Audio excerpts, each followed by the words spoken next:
தாங்கள் தொடங்கிய புதிய ஸ்லோக தொகுப்பு இனிதே பூர்த்தியாகிவிட்டதாக அடியேன் உணர்கிறேன். அப்படித்தானே சுவாமி? அடியேன் பூர்த்தி செய்து விட்டேன் என்பதை நீ எப்படி யூகித்தாய் பெரிய நம்பி? தங்களின் திருமுகம் வழக்கத்தை விட அதிக பூரிப்புடன் காணப்படுகிறதே சுவாமி. அதை வைத்துத்தான் கேட்டேன். நீ சொல்வது மிகவும் உண்மை. சதுர் ஸ்லோகியை முடித்ததும் மகோன்னதமான ஒரு காரியத்தை செய்தது போன்ற ஒரு உணர்வு, ஒரு திருப்தி, எல்லாம் அந்த எம்பெருமான் திருவருளால் இனிதாய் முடிந்தது. தாங்கள் முன்பு குறிப்பிட்டது போல் மகாலட்சுமி தாயாரை பற்றி எத்தனை ஸ்லோகங்களை தொடுத்துள்ளீர்கள் சுவாமி? 4 ஸ்லோகங்கள். எண்ணிக்கையில் 4 ஸ்லோகங்கள் என்றாலும் எம்பெருமானின் தேவியின் பெருமையை புகழ அடியேனுக்கு சக்தி ஏது? எனவேதான் ரத்தின சுருக்கமாக 4 ஸ்லோகத்தில் பூர்த்தி செய்திருக்கிறேன். அதனால்தான் இதற்கு சதுர்ஸ்லோகி என்று பெயரிட்டுள்ளீர்களா சுவாமி? ஆம், அதாவது தாயாரை பற்றி இயற்றப்பட்ட 4 ஸ்லோகங்கள். இதிலுள்ள சாரமான பொருளை நாங்கள் அறிந்து கொள்ளலாமா சுவாமி? நிச்சயம் அறிந்து கொள்ளலாம். பெருமாளை போன்றே தாயாரின் பெருமையும் ஓங்கி நிற்கிறது என்பதை உணர்த்துவதே சதுஸ்லோகி. திருமகளின் திருக்கண்கள் நம்மை நோக்கினால் அனைத்து செல்வங்களையும் பெறலாம் என்பது உலக மக்களின் நம்பிக்கை. செல்வத்தின் மீது சற்றும் பற்று வைக்காத ஆழ்வார்களும் பூர்வாச்சாரியர்களும் திருமாலின் திருவருளை பெறுவதற்கு திருமகளின் திருவருளை வேண்டி நின்றனர் என்று தமிழ் பாசுரங்கள் நமக்கு உணர்த்துகின்றன. அப்படிப்பட்ட திருமகளின் பேரருளை யாசிப்பதே இந்த ஸ்லோகத்தின் சாரமான பொருள். எம்பெருமானின் அருளை நாம் நேரடியாக பெற முயலக்கூடாதா சுவாமி? தெய்வவாரி, ஞானத்தால் அவன் அருளை பெறலாம் என்றாலும் எத்தனை பேருக்கு அது கைகூடும்? பூரண ஞானத்திற்கு எத்தனை சாஸ்திர விஷயங்களை ஆராய வேண்டியுள்ளது. அதன் பிறகு அதில் பூரணத்துவம் பெற வேண்டியிருக்கிறது. இடையில் ஏதேனும் பங்கம் ஏற்பட்டுவிட்டால் பகவானின் அருளை முழுவதுமாக பெற முடியாமல் போய்விடலாம். இந்த பிரச்சனைகள் ஏதுமின்றி திருமகளின் திருக்கண்கள் நோக்கம் பெற்றால் நம் காரியம் உறுதியாகவும் நிறைவாகவும் கைகூடும். அது எப்படி சாத்தியம் சுவாமி? பொதுவாக பெருமாள் அனுகிரகம் பண்ணுபவனாகவும் இருப்பான், சில நேரங்களில் நிகிரகம் என்னும் தண்டனையை அளிப்பவனாகவும் இருப்பான். அவன் நடுநிலையாளன். ஆனால் திருமகளான தாயார் தம் குழந்தைகளான நம்மிடம் குறை என்றோ இவன் அபராதி என்றோ பார்ப்பதில்லை. அவள் நம் குற்றங்களை பொறுப்பவளாக இருப்பதோடு மட்டுமின்றி நம் உயர்வான விஷயங்களையே பெருமாளிடம் தெரிவித்து அவனது அருளுக்கு பாத்திரமாகும்படி செய்து விடுகிறாள். குற்றங்களை ஒப்புக்கொள்ளும் பட்சத்தில் எம்பெருமான் நிச்சயம் நம்மை பரிவோடு ஏற்றுக்கொள்வான் அல்லவா? நிச்சயம் ஏற்றுக்கொள்வான். ஆனால் நமக்கு அதற்கு மிகவும் பக்குவம் வேண்டுமே.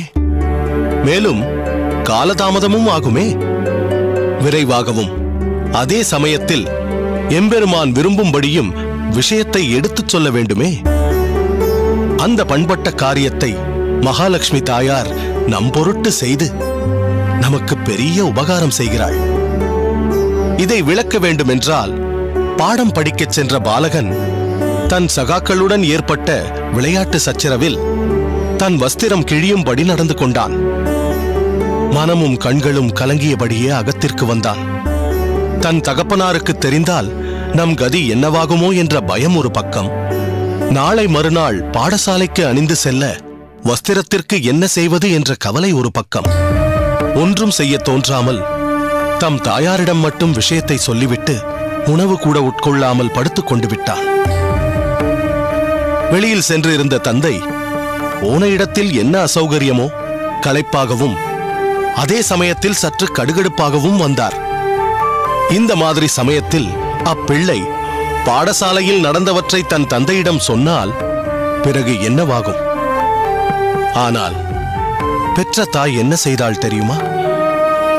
தன் கணவனை பார்த்து, ஏன் சுவாமி முகமெல்லாம் வாடியிருக்கிறது, முதலில் இந்த மோரை பருகுங்கள் என்றும் அவள் தன் விசிறியால் வீசி பணிவிடைகள் செய்தும் இதமாக பேசியும் தன் கணவனின் வாட்டத்தை போக்குவாள்.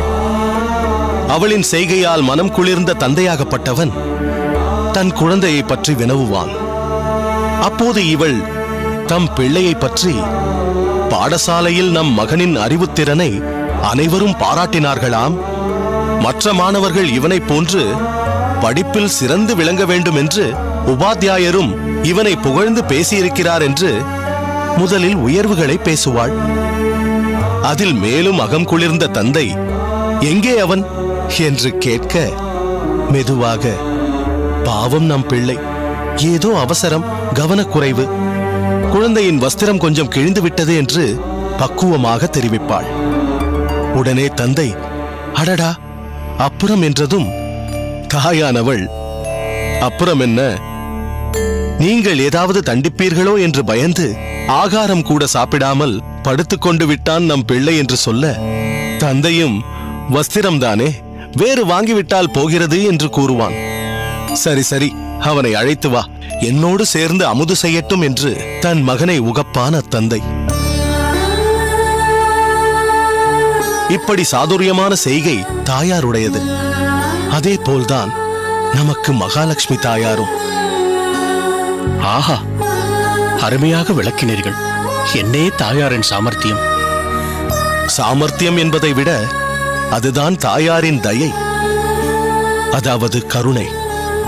அதை ஒருவன் அடைந்து விட்டால் மோட்சமும் அவனுக்கு மிகவும் எளிதாய் கிட்டிவிடும். பெருமாளிடம் நம்மை பக்குவமாய் சேர்த்து வைக்கும் இந்த உபகாரத்திற்கு பெயர்தான் புருஷகாரம். எனவேதான் தாயாருக்கு புருஷகார பூதை என்ற சிறப்பு பட்டம். முக்கியமான இந்த கருணை என்ற விஷயத்தை சதுர்ஸ்லோகியில் விளக்கியுள்ளீர்களா சுவாமி? திருமகளான தாயாரின் கருணைக்கும் மற்ற குணங்களுக்கும் எல்லை ஏது? ஏதோ அடியேனின் சிற்றறிவுக்கு எட்டிய வரையில் தாயாரை துதி செய்திருக்கிறேன். தாயாரை பாட அந்த எம்பெருமான் அருள வேண்டும், எம்பெருமானை துதிக்க தாயாரின் அருள் வேண்டும். இப்படி பரஸ்பரம் தனிப்பெருமை கொண்டு திகழ்கிறார்கள் இருவரும். வேதம் அவர்கள் இருவரையும் சூட்சமமான இரட்டை என்கிறது. கடல் போன்ற அவளது பெருமையில் அடியேன் சிறிதளவு ஜலத்தை எடுத்து ஆச்சமனம் போல் பருகியிருக்கிறேன், அவ்வளவே. தன்னடக்கத்தால் அப்படி கூறுகிறீர்கள். நிச்சயம் இந்த துதி தொகுப்பில் தாயாரை பற்றிய பல உயர்வுகள் புதிந்திருக்கும். எனவே அதை சீக்கிரம் எங்கள் அனைவருக்கும் வெளியிட்டு அருள வேண்டும். அதற்கு முன்பு ஒரு காரியமாக வேண்டும். என்ன சுவாமி அது? அடியேன் இயற்றியுள்ள இந்த ஸ்லோகத்தை ஆராய்ந்து பார்த்து சொற்குற்றமோ பொருட்குற்றமோ இல்லாமல் இருக்கிறதா என்று சோதித்து அறிய வேண்டும். சுவாமி, தாங்கள் அருளியுள்ள துதி அமுதில் தோஷத்திற்கு இடமேது? சோதனை என்பது அவசியமற்றது என்றே அடியேனுக்கு தோன்றுகிறது. அப்படி முடிவு கொள்ள முடியாது பெரிய நம்பி. தகுந்த பெரியோர்களின் அங்கீகாரம் பெற்றால்தான் அடியேனின் இந்த பணி முழுமை பெறும். அப்படியென்றால் இதில் பாண்டித்யம் பெற்ற ஒரு மகா பெரியவர் கிடைக்க வேண்டுமே. அப்படி யார் இருக்கிறார்கள் இங்கு? சுவாமி, ஒரு விண்ணப்பம். சொல் தெய்வவாரி. நம் பேலூர் பரமை வேதாந்தி விஜயராகவ சுவாமிகள் ஸ்ரீரங்கம் வந்துள்ளார். அவர் இன்னும் ஒரு வாரம் இங்குதான் தங்கியிருப்பார். ஆஹா, அடியேனுக்கு அவரிடம் ஒரு பரிச்சயம் உண்டு. வெகு நாட்களுக்கு முன்பு சந்தித்திருக்கிறேன். நல்ல பாண்டித்யம் உள்ளவர்தான். நாளை அவரை இங்கு அழைத்து வரவா சுவாமி? வேண்டாம். அடியேன் அவரை சந்திக்க விரும்புவதாகவும் நாளை கோவிலில் சந்திக்கிறேன் என்பதையும் தெரிவித்துவிட. தங்கள் உத்தரவுப்படியே சுவாமி. எதிர்பார்த்த சமயத்தில் இப்படி ஒரு பண்டிதர் நம் கஷேத்திரம் வந்திருப்பது அரங்கனின் கருணையே, மகாலட்சுமியின் கருணையும் தான். வாஸ்தவம்தான் பெரிய நம்பி. அதே நேரத்தில் இந்த ஸ்லோகம் முடியும் வரை மடத்துக்காரிய நிர்வாகத்தில் அடியேன் ஈடுபடவே இல்லை. நீங்கள் அனைவரும் தான் முழு முயற்சியோடு தோய்வில்லாமல் மடத்துப் பணிகளை செய்து வந்துள்ளீர்கள். உங்கள் எல்லோருக்கும் அடியேனின் நன்றியும் ஆசியும்.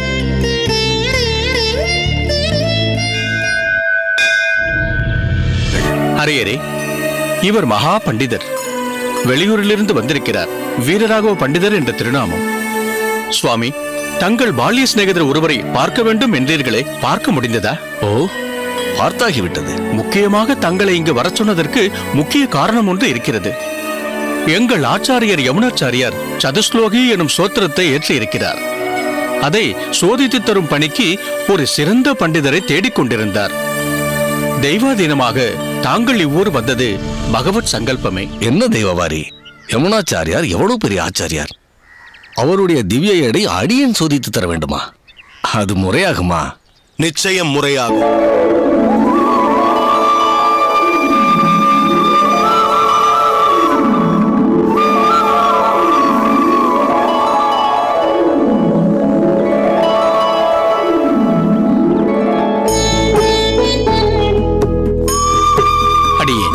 அடியேன் சுவாமி. தாராளமாக முறையாகும். ஒன்றும் சம்சயப்பட வேண்டாம். ஆச்சாரியருக்கு வந்தனம். ஆனந்தமான வந்தனங்கள். நல்ல பண்டிதராக ஒருவர் கிடைத்தால் அடியேனுடைய ஸ்லோகத் தொகுப்பை சோதித்தருள வசதியாக இருக்குமே என்று எண்ணி ஏங்கிக் கொண்டிருந்தேன். சொல்லி வைத்தாற்போல் தாங்கள் ஸ்ரீரங்கத்திற்கு வந்துள்ளீர்கள். எல்லாம் அரங்கனின் ஆசீர்வாதம், அடியேனின் பாக்கியம். உயர்ந்த ஆச்சாரியரான தங்களுக்கு அடியேனாலும் ஏதோ ஒரு சேவை செய்ய முடிகிறதென்றால் அது அடியேனின் பாக்கியம். தாங்கள் அடியேன் மீது வைத்திருக்கும் மதிப்பிற்கும் மரியாதைக்கும் மிகவும் நன்றி. அது சரி, தாங்கள் எழுதிய ஸ்லோக தொகுப்பை அடியேன் எப்போது பார்க்கலாம்?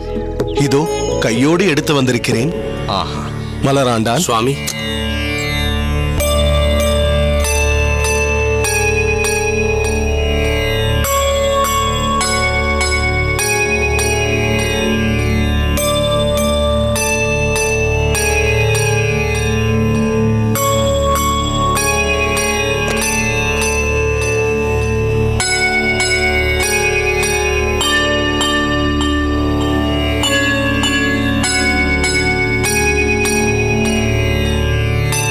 சுவாமி, இத்தொகுப்பில் எவ்விஷயத்தை சிலாகித்து எழுதியிருக்கிறீர்கள் என்று தங்கள் திருவாக்கால் அறிந்து கொள்ளலாமா?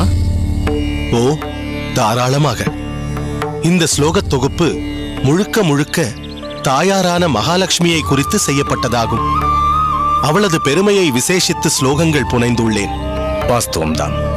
தாயாரை ஒதுக்கி பகவானை மட்டும் துதிப்பதால் நமக்கு ஒரு பலனும் கிடைக்காதே. தாயார் அல்லவா இந்த சம்சாரமாகிய கடலில் தத்தளிக்கும் எம் போன்றவர்களுக்கு நம்பிக்கையாகவும் பகவானோடு சேர்த்து வைப்பவளாகவும் இருக்கிறாள். அப்படிப்பட்ட தாயாரின் பெருமையை அருளும் இந்த ஸ்லோகத்தை படித்து இன்புறுவதே அடியேன் இந்த கஷேத்திரத்திற்கு வந்ததன் பலன். நிச்சயம் அடியேன் தன்யனானேன். படிப்பதோடு நிறுத்திவிட வேண்டாம். பிழை ஏதாவது இருக்கிறதா என்று சோதித்து பார்ப்பதும் மிகவும் அவசியம். சுவாமி, குறுக்கிடுவதற்கு மன்னிக்க வேண்டும். தாங்கள் இயற்றிய ஸ்லோகத்தில் பிழை ஏற்பட வாய்ப்பு ஏது? நிச்சயம் பிழை ஏதும் இருக்காது. வரரங்கா, பிழை ஏதும் இல்லை என்று இந்த மகா பண்டிதர் தன் திருவாக்கால் சொன்னால்தான் அடியேனுக்கு திருப்தி. பண்டிதரே, இவன் கூறுகிறான் என்பதற்காக மேலோட்டமாக பார்த்துவிட வேண்டாம். ஆழ்ந்து படித்து பிழை எதுவாக இருந்தாலும் தயங்காமல் வந்து தெரிவிக்கவும். தாயாரை பற்றிய ஸ்லோகம் இது. அவளைப் போல் இதுவும் பரிபூர்ணமாக இருக்க வேண்டும். அதுவே இந்த அடியவனின் ஆசை. தங்கள் விருப்பம் அதுவானால் அடியேன் ஓரிரு நாட்கள் இதை என்னிடம் வைத்திருந்து படித்து முடித்து பிறகு தங்களை வந்து சந்திக்கிறேன். மலராண்டான் சுவாமி, அடியேன். இவர் எப்போது அடியேனை பார்க்க விரும்பினாலும் உடனே அடியேனிடம் அழைத்து வந்துவிடு. மேலும் இவர் தங்கியிருக்கும் மடத்துக்கு அருகில் இருக்கும் வண்டிக்காரனிடமும் சொல்லி வைத்துவிடு. தங்கள் உத்தரவுப்படியே சுவாமி. நல்லது. வாருங்கள், அனைவரும் அந்த அரங்கனின் அருளுக்கு பாத்திரமாகிவிட்டு வரும். ஆகட்டும் சுவாமி.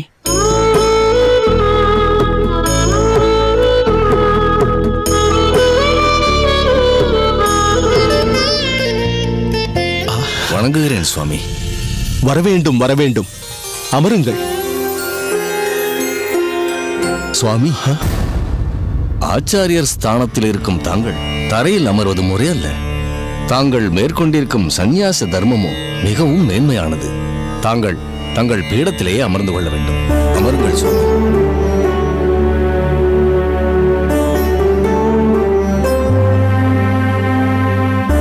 அரங்கனை நன்கு சேவித்தீர்களா? ஆஹா, திவ்யமாய் ஆயிற்று. அது மட்டுமா, தெய்வவாரி ஆண்டானின் விதவிதமான அலங்காரத்தில் ஏழில் கொஞ்சம் அரங்கனின் திருமுகம் என்ன, அரையரின் தமிழ் பாசுரத்துடன் கூடிய அபிநயம் என்ன, அதை வர்ணிக்க வார்த்தைகளே இல்லை சுவாமி. அனைத்தும் பவித்திரம், காண கண்கோடி வேண்டும். சுவாமி, தங்கள் திருவாயால் தரிசித்த விஷயங்களை கேட்பது மிகவும் மகிழ்ச்சியாக இருக்கிறது. பெரிய நம்பி, இவர் தங்கியிருக்கும் இடம் நல்ல வசதியாக இருக்கிறதல்லவா? நம் கோமடத்து ஆச்சாரியர் திருமடத்தில் தான் தங்கியிருக்கிறார். அனைத்தும் வசதியாக உள்ளதாக தெரிவித்தார். மிகவும் நல்லது. சுவாமி, தேவரீர் அடியேனுடைய ஸ்லோகத்தை சரிபார்த்தாகிவிட்டதா? இல்லை இன்னும் கால அவகாசம் ஏதும் தேவைப்படுகிறதா? அவசரம் ஒன்றுமில்லை, பொறுமையாகவே சோதித்தருளலாம். சரிபார்த்தாகிவிட்டது சுவாமிகளே. ரத்ன சுருக்கமாக இருந்தாலும் தங்களது பக்தி பிரவாகமிட்டு ஓடியிருக்கிறது. அதை மறுப்பதற்கில்லை.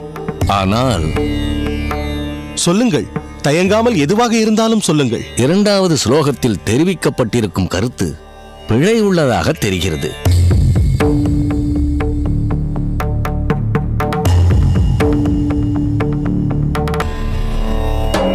இது போன்ற சில இடங்கள் திருத்தம் கொண்டால் இந்த ஸ்லோகம் உன்னத துதியாக மதிக்கப்படும்.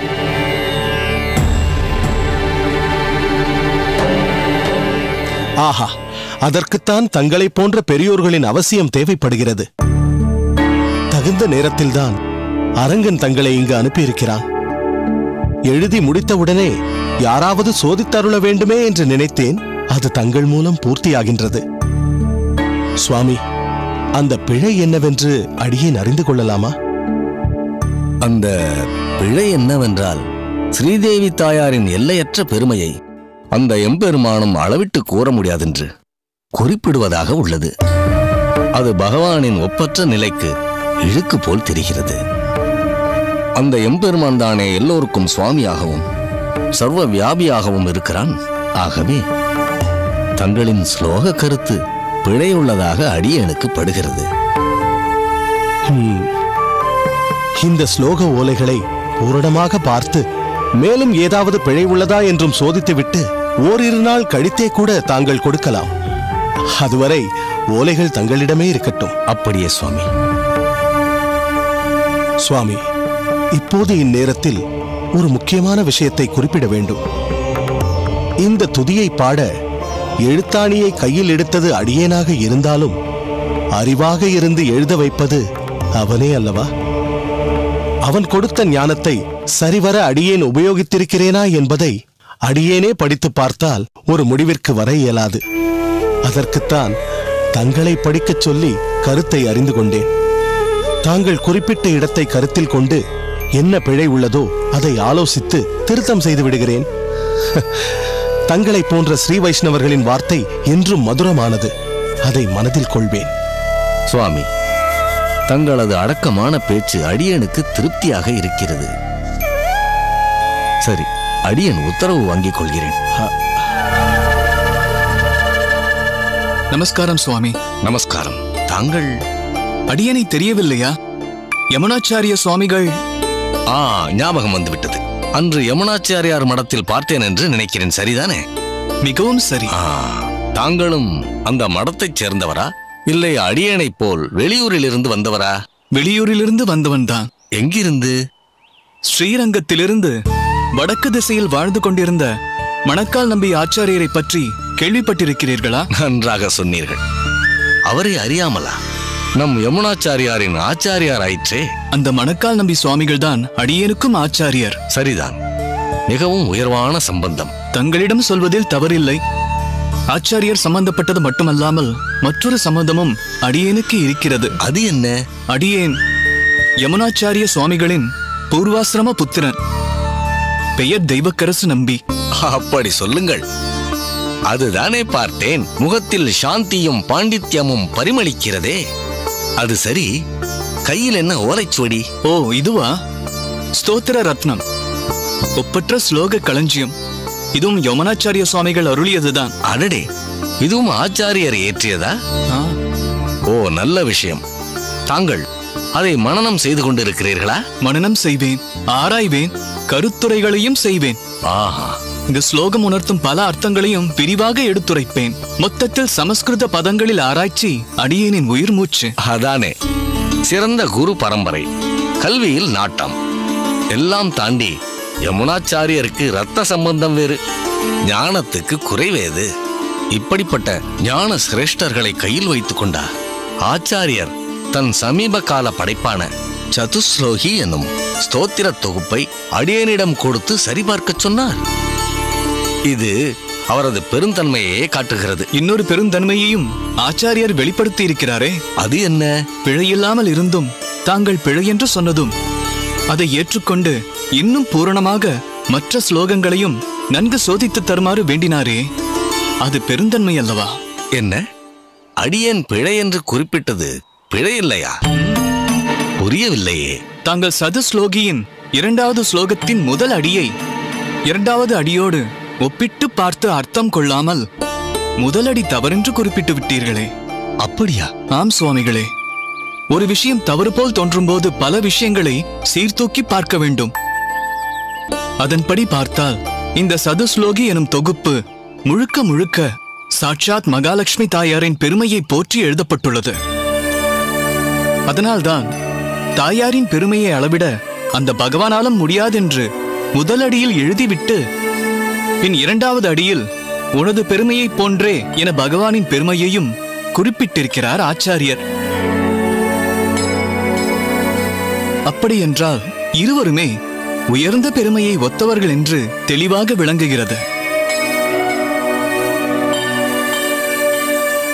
ஆச்சாரியர் தாயாரின் வைபவத்தை பகவானோடு ஒப்பிட காரணம் இருக்கிறதே சுவாமி. மகன் செய்யும் தவறை தந்தைக்கு கோபம் ஏற்படாமல் லாவகமாக தாய் எடுத்துரைப்பது போல் அறிந்தும் அறியாமலும் நாம் செய்யும் பாவங்களை அனைத்து ஜீவராசிகளுக்கும் தந்தையான பகவானிடம் தாயான மகாலட்சுமி அல்லவா இதமாக எடுத்துரைத்து சகல பாவங்களிலிருந்தும் நம்மை காப்பாற்றுகிறார்கள். தாகமுற்றவன் தண்ணீர் பந்தலை சென்றடைவது போல் பாவம் புரிந்தவன் மகாலட்சுமியின் கருணையை அல்லவா சரணமாக பற்றுகிறான். ஜீவனுடைய உயிர் போகும் நிலையில் மேல் மூச்சு வாங்குகிறது, கபத்தால் நெஞ்சம் அடைபடுகிறது, கண்கள் சுழல்கிறது, மனம் தடுமாறுகிறது, ஆத்மா வெளியில் செல்ல முயற்சிக்கிறது. இந்த நிலையில் பாவம் செய்துவிட்டான் என பாராமுகமாக இருக்கும் பகவானை தாயார் அல்லவா காத்தருளுங்கள் என்று நமக்காக சிபாரிசு செய்கிறார். எனவே ஸ்ரீதேவி தாயாரின் எல்லையற்ற பெருமை அவரது கருணையே அல்லவா. அதை ஒருவராலும் அளவிட முடியாது என்று பகவான் மேல் ஏறிட்டு சொல்வதில் தவறிருக்க முடியுமா சுவாமி? இத்தனை பெருமைகளைக் கொண்ட ஸ்ரீதேவி தாயார் அந்த பகவானின் தர்மபத்தினியே என்பதால் பகவானுக்கும் பெருமைதானே. ஆஹா, நன்கு சொன்னீர். தாங்கள் அடியேனை விட வயதில் சிறியவர்தான். இருப்பினும் தங்கள் வித்வத்திற்கு அடியேன் தலை வணங்குகிறேன். வா திருக்கோஷ்டி நம்பி, என்ன ஓலைச்சுவடி சகிதமாக வந்திருக்கிறாய்? தாங்கள் பணித்தபடி தங்களின் சதுஸ்லோகிய கிரமமாக தொகுத்து திருத்தமாக பட்டோலைப்படுத்தி பிரதிவோலையும் தயார் செய்து விட்டேன். பரவாயில்லையே, அதற்குள் முடித்து விட்டாயா? மிக்க சந்தோஷம். இந்த அருங்கள்.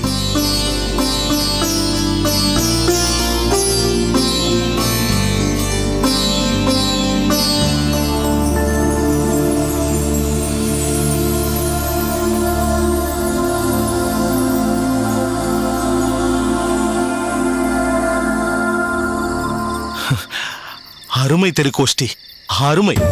அடியேன் பணித்த மாதிரியே தமிழ் எழுத்துக்களை தேவையான இடங்களில் சேர்த்து வடிவமைத்திருக்கிறாய். அடியேனின் பரிபூரண நல்லாசிகள் உனக்கு. பாகினானேன் சுவாமி. பெரிய நம்பி, சதுஸ்லோகியை இந்த அளவில் பூர்த்தி செய்தது மகாலட்சுமி தாயாரின் கருணையே. இஸ்லோகத்தை அடியேன் எழுதும்போது அவளை சரண் புகுந்தே ஆரம்பித்தேன். இல்லை என்றால் அடியேனால் இக்காரியத்தை செய்திருக்கவே முடியாது. இந்த நேரத்தில் அடியேனும் ஒன்றை தெரிவிக்க விரும்புகிறேன் சுவாமி. தங்களின் ஸ்தோத்திர ரத்தினம் என்ற பெருமாளின் பெருமையும் சதுஸ்லோகி என்ற ஸ்ரீதேவி தாயாரின் பெருமையும் நம் ஆச்சாரியரின் படைப்புகள் என்று பெருமிதத்தோடு ரசித்திருந்தோம். ஆனால் தற்போது பொதுமக்கள் மத்தியிலும் பாடசாலைகளிலும் கூட பிரதிகள் சேர்ப்பிக்கப்பட்டவுடன் இப்போது எல்லோராலும் கொண்டாடப்படுகிறது. அந்த அளவிற்கு பிரதி ஓலைகள் தயார் செய்யப்பட்டு விட்டனவா? ஆச்சரியமாக இருக்கிறதே. அந்த ஆச்சரியகரமான செய்கை பெரிய நம்பிகளால் செய்யப்பட்டது சுவாமி. அப்படியா? அதனால்தான் கடந்த ஒரு வார காலமாக இந்த பெரிய நம்பியை அடியேன் காண முடியாமல் போனதா? தாங்கள் அரிய ஸ்லோகங்களை புனைந்ததை மனதில் கொண்டால் அடியேன் பிரதி ஓலை இட்டது மிகவும் சாதாரண காரியம் சுவாமி. ஏதோ இந்த அளவாவது ஆச்சாரியருக்கு கைங்கரியம் செய்ய முடிந்ததே என்று ஒரு ஆறுதல். நீ செய்தது ஓர் அளப்பரிய காரியமே பெரிய நம்பி. அடியேன் பூர்த்தி செய்த அளவில் அச்லோகம் குடத்தில் இடப்பட்ட விளக்கு. உன் பிரதி ஓலைகள் அனைத்து தரப்பு மக்களுக்கும் சென்றதால்தான் குன்றின் மேலிட்ட விளக்காக ஆயிற்று. என்றுமே பிரச்சாரகர்களுக்கென்று ஒரு தனி சிறப்பு உண்டு. அவ்வகையில் உன் பணியும் மிகவும் மகத்தானது. சுவாமி, தாங்கள் கூறியது முற்றிலும் சரியானதே சுவாமி. அந்த அளவிற்கு அனைத்து பாடசாலைகளிலும் தங்களின் ஸ்தோத்திர தொகுப்பு பரவி புகழ் பெற்றுள்ளது. திருக்கோஷ்டி நம்பி, அடியேனுடைய இந்த ஸ்லோகங்களைப் போல் நம் அனைவருக்கும் ஆதி ஆச்சாரியராகவும் ஆழ்வாராகவும் இருக்கும் சடகோபராகிய நம்மாழ்வாரின் திருவாய்மொழி பாசுரங்கள் எங்கும் ஒலிக்கும்படி செய்ய வேண்டும். அதற்கு எளிய தமிழ் விளக்கங்கள் ஏற்படுத்தி அனைத்து தரப்பு மக்களும் அப்பாசுரங்களின் பொருளை அனுபவித்து பரவசர்களாய் பக்தியில் தோய வேண்டும். சுவாமி, ஏனைய ஆழ்வாரைக் காட்டிலும் பராங்குசரான சடகோப ஆழ்வாரின் திருவாய்மொழியில் தாங்கள் அதீத ஈடுபாடு காட்டுவது ஏனென்று நாங்கள் அறியலாமா சுவாமி? கண்ணனின் வாய்மொழி கீதை. ஆனால் ஆழ்வாரோ அந்த கண்ணனிடத்தில் தன் மனதால் ஈடுபட்டு அருளியது திருவாய்மொழி. அந்த கண்ணன் எனும் பெருமாள் இங்கு அரங்கமதில் அரிதுயில் கொண்டுள்ளான். அது ஒரு காரணம். அதோடு நம் ஆழ்வார் தமது பாடல்களிலேயே வேதாந்தத்தின் சாராம்சமாகிய பரிமளமாகிற அஷ்டாட்சர மந்திர ரகசியங்களை வெளிப்படுத்தியிருக்கிறார்.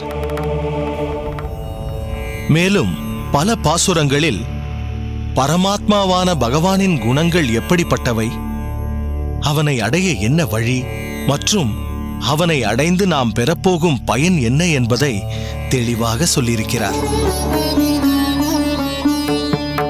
ஒரு மனிதனின் உயர்வு பிறப்பால் அல்ல என்றும் ஒருவனின் நடத்தையிலும் பகவானிடம் கொண்டுள்ள பக்தியிலும் தான் உள்ளது என்பதை அறுதியிட்டு கூறியுள்ளார். அதற்காகவும் இத்திருவாய்மொழி திராவிட வேதத்தை சகல தேசத்திற்கும் கொண்டு செல்ல வேண்டும். எனவே அப்பாசுரங்களுக்கு விளக்க உரையை உள்ளது உள்ளபடி அளிக்க வேண்டும். அதற்கு எங்களால் எவ்வளவு முடியுமோ அந்த அளவிற்கு எங்களை ஈடுபடுத்திக் கொள்வோம் சுவாமி. ஒருவேளை அது அடியேனால் முடியாமல் போகும் பட்சத்தில் உங்கள் முயற்சியால் ஒருவரை கொண்டு அதை நீங்கள் நிறைவேற்றி வைக்க வேண்டும். நிச்சயம் சுவாமி. உங்கள் நித்திய பிரார்த்தனையில் அடியேனின் மனோரதம் சீக்கிரம் பூர்த்தியாக வேண்டும் என்று வேண்டிக் கொள்ளுங்கள். உங்கள் பிரார்த்தனைக்கு வலு அதிகம்.